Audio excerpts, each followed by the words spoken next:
Huitzilopochtli, el joven guerrero, el que obra arriba, va andando su camino. No en vano tomé el ropaje de plumas amarillas, porque yo soy el que ha hecho salir al sol. El portentoso, el que habita en región de nubes. Uno es tu pie, el habitador de la fría región de alas.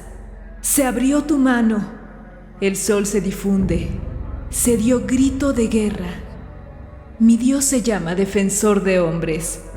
Ya prosigue, va muy ataviado de papel, el que habita en región de ardores, en el polvo se revuelve en giros. 4 días después de la entrada de los españoles a la capital mexica, Hernán Cortés pidió conocer el adoratorio del dios tutelar de este pueblo que lo sorprendía. Moctezuma accedería, y el ibérico tendría frente a sí a la deidad de quien hoy día no existe escultura alguna de gran tamaño. Aquel quien naciera como guerrero en el mítico Cerro de Coatepec y que terminaría como hijo de la pareja primigenia, creador del universo. El dios de la guerra que pedía sangre para que el sol, el quinto sol que él encarnaba, no se detuviera, llegando así el fin de la humanidad. Un dios que espantaría a los conquistadores al observar su cuerpo formado por semillas de amaranto. Esta es la historia de Huitzilopochtli, el dador de la vida. Podríamos considerar que es una deidad principalmente mexica que representa o que tiene una connotación solar, por un lado, y otra de guerrero. Es el gran numen de la guerra, ¿verdad? El que va a lograr los triunfos del mexica sobre sus enemigos. Culturas milenarias, dioses descarnados y pirámides colosales. Restos de historias modificadas por conquistadores y reescritas por el tiempo. Vestigios que se niegan a seguir enterrados. Para que una civilización nazca, otras tienen que ser sacrificadas. Ciudad de dioses.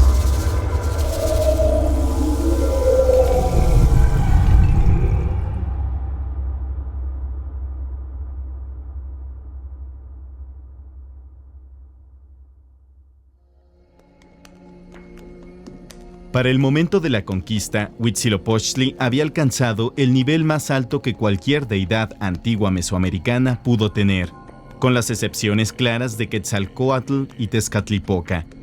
Había suplantado a Tonatiuh como el dios solar en el panteón prehispánico, y cada vez adquiría mayores atributos, apareciendo no solo ya como el que otorga la vida a los más iguales, sino que estaba presente desde el momento mismo de la creación. Pero en un principio así no fue. En los relatos mismos, sobre todo en los de un cronista, Cristóbal del Castillo, se nos relata cómo, digamos, ellos se encuentran en Aztlán y la manera en que se les empieza a invitar a los mexicas a que salgan de ahí, ¿verdad?, a otro lugar. Y vemos allí por primera vez la presencia de lo que parece ser un dirigente, que es precisamente Huitzilopochtli, el cual, por órdenes de este otro dios, de una deidad específica, va a empezar a guiar a su pueblo, digamos, hacia ese lugar de promisión, ¿no? Pues esto es un problema que tenemos en Mesoamérica en general. Es decir, la idea según la cual las deidades fueron primeros personajes históricos, líderes de grupos que después fueron divinizados.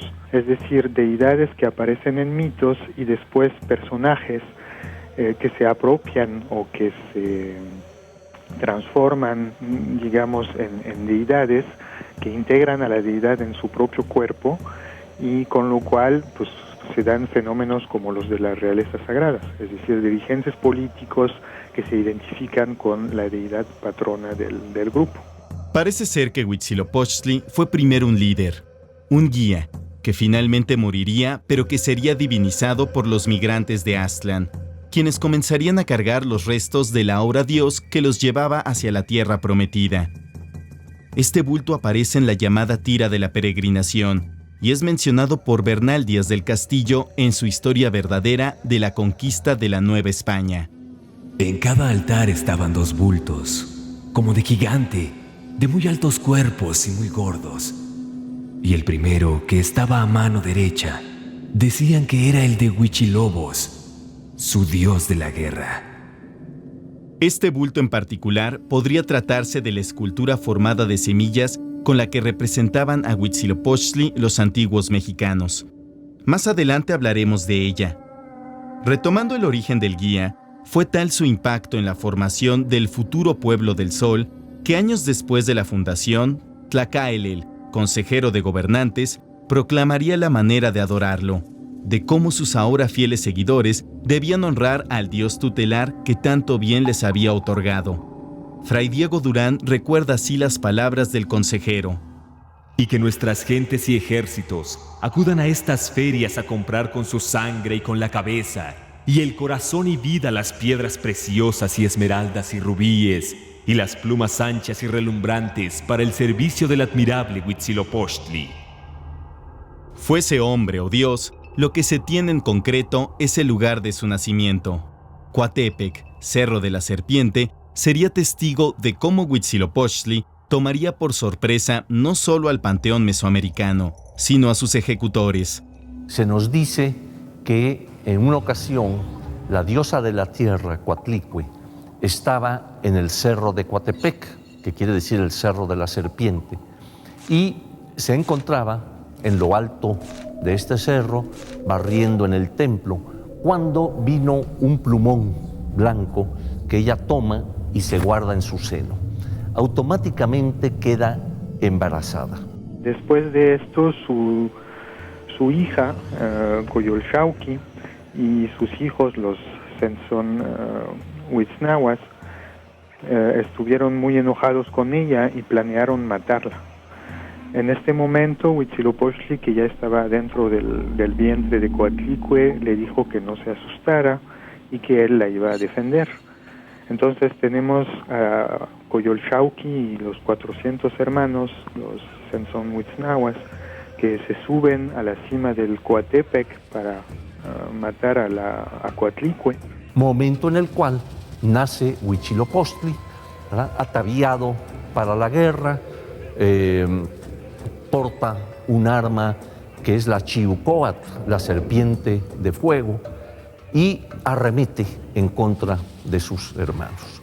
Se crea un combate, se establece la guerra, en fin, y de aquello va a resultar la dispersión, los Censohuitznahua, estos hermanos de Huitzilopochtli, que se dispersan en la noche, en tanto que a Coyolxauhqui, la que había incitado a sus hermanos para que mataran a su madre, es tomada prisionera por Huitzilopochtli, quien la decapita y arroja el cuerpo desde lo alto del cerro de Coatepec.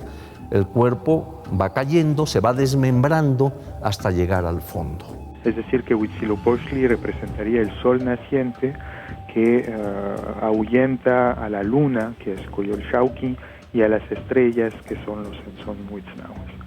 En pocas palabras, es una lucha entre los poderes diurnos solares representados en Huitzilopochtli y en su arma, la Chiucoatl, que para mí no es otra cosa más que el rayo matutino que surge en el alba y empieza a despejar a la noche, ¿verdad?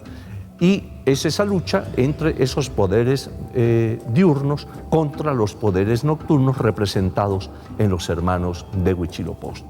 Fue así que en el Cerro de la Serpiente se dio el nacimiento del dios que habría de indicarles a los mexicas no solo su lugar de asentamiento, sino el modo de vida que tendrían que seguir, la guerra y el sacrificio.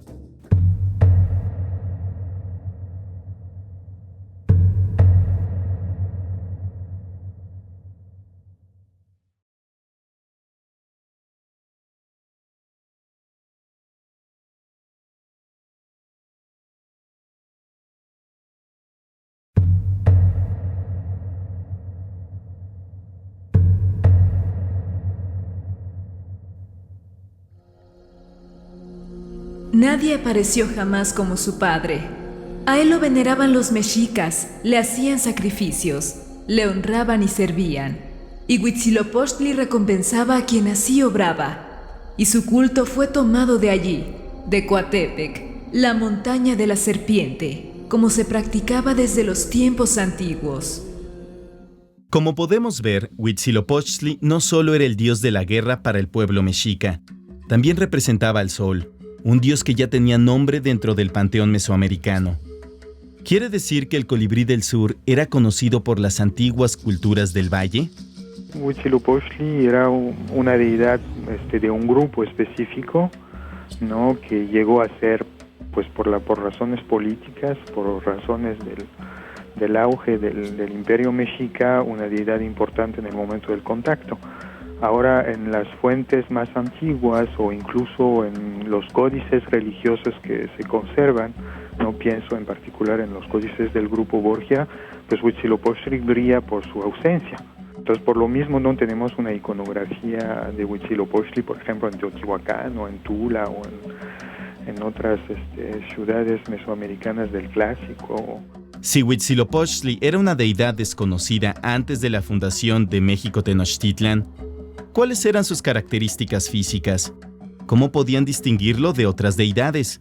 Y de una vez por todas, ¿qué significa el colibrí del sur? El mismo nombre de Huitzilopochtli quiere decir el Huitzilin, el colibrí de la izquierda, o sea, el colibrí zurdo, el de la izquierda, porque hay una relación muy estrecha, como habíamos mencionado, de Huitzilopochtli con el sol. De hecho, él es el sol en sí mismo, ¿no?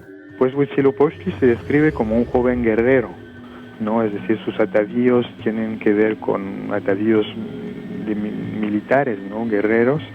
Por ejemplo, Huitzilopochtli puede aparecer con un pie, con un solo pie, ¿no? Es decir, como Tezcatlipoca, y comparten muchos atavíos, ¿no? En la época mexica. Incluso en algunas representaciones es difícil determinar si estamos frente a una representación de Tezcatlipoca o bien de Huitzilopochtli.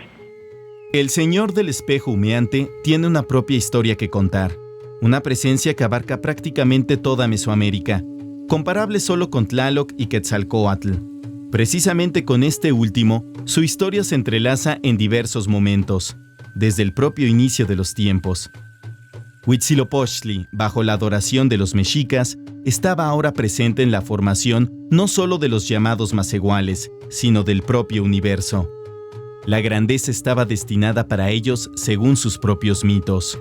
Hay un relato cosmogónico muy importante que nos habla justamente del nacimiento de los 4 hijos de la pareja suprema de Ometecutli y Omecihuatl, que tuvieron 4 hijos, ¿no? Y se nos dice que el primero en nacer fue el Tezcatlipoca rojo, que fue el equivalente a Mixcoatl, dios de la zona de Tlaxcala, que el segundo fue el Tezcatlipoca negro, que fue el más poderoso, dice el texto, y después aparecieron Quetzalcóatl y Huitzilopochtli, quienes también se van a dar a la tarea de hacer actos de creación, ¿no? Sabemos muy bien que Quetzalcóatl, por ejemplo, cómo inclusive va a crear al hombre mismo, ¿no? Como los dioses crean además todos los niveles del universo, ¿no? Los 3 grandes niveles, ¿no? Los niveles celestes, la tierra y el inframundo con el Mictlán. Y en cuanto a la tierra, se dice que la crean de un peje, de un pez, una especie de monstruo, de caimán marino, en fin, y que sobre él, pues, o sea, él se va a constituir en la tierra misma, el lugar en donde habita el hombre. Este es el oficio de Huitzilopochtli, nuestro Dios, y a esto fue venido, para recoger y atraer así y a su servicio todas las naciones con la fuerza de su pecho y de su cabeza. El universo estaba dividido en 4 rumbos, al menos en la parte horizontal, y cada una estaba precedida por los diferentes Tezcatlipocas de quienes ya escuchamos hablar. A Huitzilopochtli le tocaría ser el Tezcatlipoca azul, representante del lado sur del universo, que era el camino del sol a lo largo del año y por orden, como ya escuchamos, le tocaría ser el 5.º sol. aquel en el que existimos. En el movimiento solar de oriente a poniente, vemos cómo a lo largo del año el Sol va cambiando su rumbo y se va inclinando más hacia el sur, más hacia la izquierda, si se para uno viendo hacia el poniente, ¿verdad? Más hacia la izquierda es donde el Sol va empezando a declinar con mayor fuerza hasta el momento, digamos, de lo que es nuestro mes de noviembre, diciembre, ¿verdad? En donde el Sol ocupa el máximo extremo hacia el sur. Gracias a este movimiento, los mexicas establecieron su calendario solar, con 365 días, divididos en 18 meses de 20 días, dejando 5 días de mala fortuna. Como su dios tutelar se encontraba vinculado al lado sur del universo, su fiesta fue designada cuando se presentaba un evento que hoy día conocemos como solsticio de invierno, cuando el sol parece moverse menos, cuando se encuentra más alejado del ecuador. Y en el momento de la conquista empezaba el 20 de noviembre y terminaba el 9 de diciembre. Y era la fiesta de Panquetzalistli, que significa levantamiento de bandera, ¿no? Y se ve claramente que esta fiesta es una reactualización o una ritualización del mito de origen, es decir, que se significa otra vez el nacimiento de Huitzilopochtli, ¿no? En el Coatepec, y el Coatepec, pues en el rito, en el ritual, pues es el templo mayor.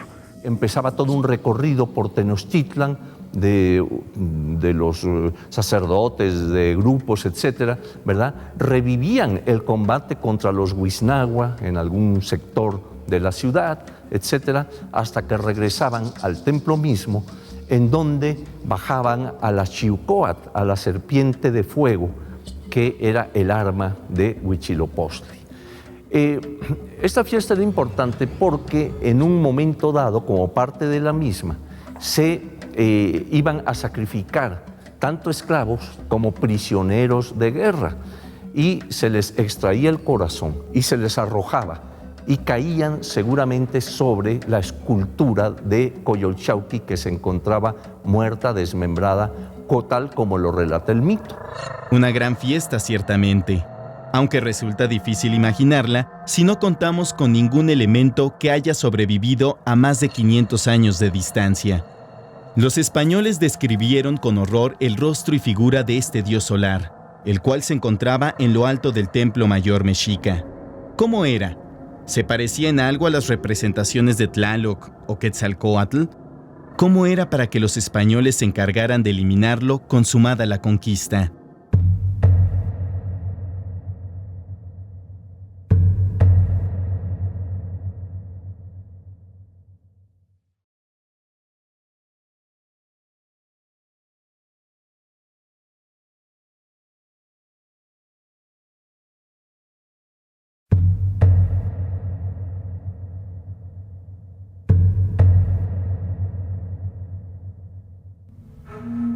El problema de las representaciones de deidades como Tezcatlipoca o Huitzilopochtli es efectivamente la aparente ausencia de estatuas de gran tamaño.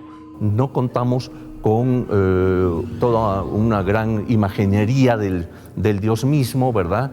En cambio, Tlaloc sí lo tiene. Tlaloc tiene muchas representaciones de su rostro, en cuerpo entero, en fin, en diferentes formas, ¿no?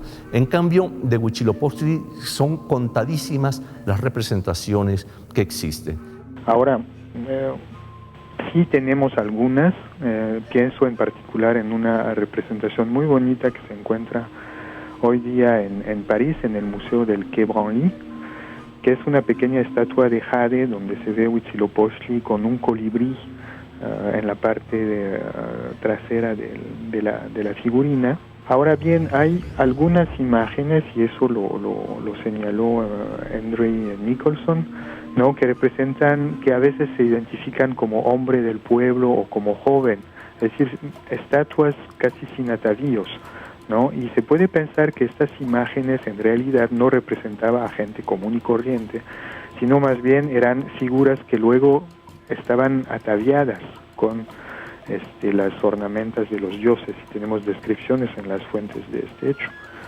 ¿no? Entonces esas figuras humanas pues se les ponía un tocado de plumas, en fin, todos los atavíos del dios y podían representar de esta manera a la deidad. Bueno, comentan las fuentes precisamente que se le revestía de esta manera, con semillas de amaranto, con algunas cosas de este tipo. Entonces, esta figura de amaranto pues era igualmente, digamos, perecedera, se iba a destruir y, digamos, la elaboraban precisamente para que estuviera ocupando su lugar en el Templo Mayor. Ahora había otras maneras de representar a los dioses en el México antiguo, efectivamente las estatuas de semillas, ¿no?, de amaranto, que después eran ritualmente comidas por la gente, ¿no?, en un ritual que se parece a una comunión de alguna forma, ¿no? Y también había personajes vivos que representaban a los dioses durante las fiestas, que se ataviaban como los dioses, que se veneraban como los dioses y que al final de los rituales eran sacrificadas. Los conquistadores, en la voz del cronista Bernal Díaz del Castillo, lo recuerdan de una forma muy particular. Tenía la cara y el rostro muy ancho, y los ojos disformes y espantables. En todo el cuerpo tanta de la pedrería, oro, perlas y aljofar pegado con engrudo, que hacen en esta tierra de unas como raíces, que todo el cuerpo y cabeza estaba lleno de ello, y ceñido al cuerpo una samanera de grandes culebras hechas de oro y pedrería. Y en una mano tenía un arco, y en otra unas flechas. Tenía puestos al cuello el huichilobos, unas cartas de indios y otros como corazones de los mismos indios, y estos de oro y algunos de plata con muchas pedrerías azules. Por las descripciones, además de la figura hecha a base de semillas de amaranto, parece ser que también se encontraba dentro de este adoratorio unos bultos que contenían probablemente los restos óseos del otrora guía mexica.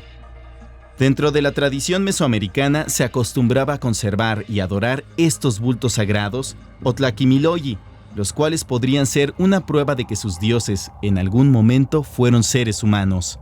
Tenemos textos que nos hablan de este bulto y también imágenes, ¿no? En la famosa tira de la peregrinación se ven a los teomama, a los portadores de dioses con bultos ahí a cuestas, y en uno de estos bultos se ve una cara con un yelmo de colibrí.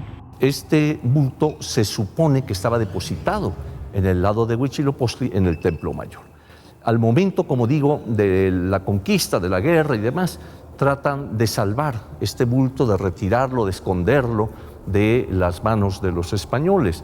Entonces, a partir de ahí no se vuelve prácticamente a saber nada, salvo algunas noticias de que fue entregado a algunos ancianos, el cual a su vez lo pasa a otros para irlo protegiendo y demás. Sabemos incluso que después de la conquista, la Inquisición estuvo averiguando dónde se habían llevado el bulto sagrado de Huitzilopochtli junto con otros bultos, ¿no? En el momento de la conquista, los bultos más importantes de los dioses del Templo Mayor fueron sacados de México Tenochtitlan y tenemos procesos de inquisición donde se indaga el paradero de esos bultos y pues nunca los encontraron. El hecho es que finalmente nunca se supo el lugar en donde había quedado este bulto que encerraba supuestamente los huesos, los restos de Huitzilopochtli. Es tu casa, dador de la vida. Reinas tú aquí. En Anáhuac se oyen tus cantos, sobre los hombres se extienden. En Tenochtitlan se yerguen los sauces blancos, aquí las blancas espadañas. Tú, cual garza azul, extiendes tus alas volando. Tú las abres y embelleces a tus siervos. Huitzilopochtli revuelve la hoguera. Da su palabra de mando hacia los 4 rumbos del universo. Hay aurora de guerra en la ciudad. Fue tal la repulsión que causó Huitzilopochtli en las huestes comandadas por Cortés, que al tomar como prisionero a Moctezuma, el Templo Mayor se convirtió en la primera iglesia en el continente, al colocar no solo una cruz, sino también la imagen de la Virgen María, madre del Dios de los españoles, desplazando a los llamados ídolos paganos. Y todo porque este dador de la vida, representante del quinto sol, exigía sacrificios humanos para evitar con ello el final de nuestra era. Así de importante era Huitzilopochtli. Era el dios que gobernaba el Hueyteocalli mexica, centro del universo, pero acompañado por aquella deidad, bienhechora dirían algunos, terrible para otros, que causaba inundaciones y traía las lluvias tan necesarias para las cosechas. Un dios más antiguo que los propios aztecas, traído desde la mítica Teotihuacán, con sus 4 ojos rodeados por serpientes, que nos miran bajo el agua.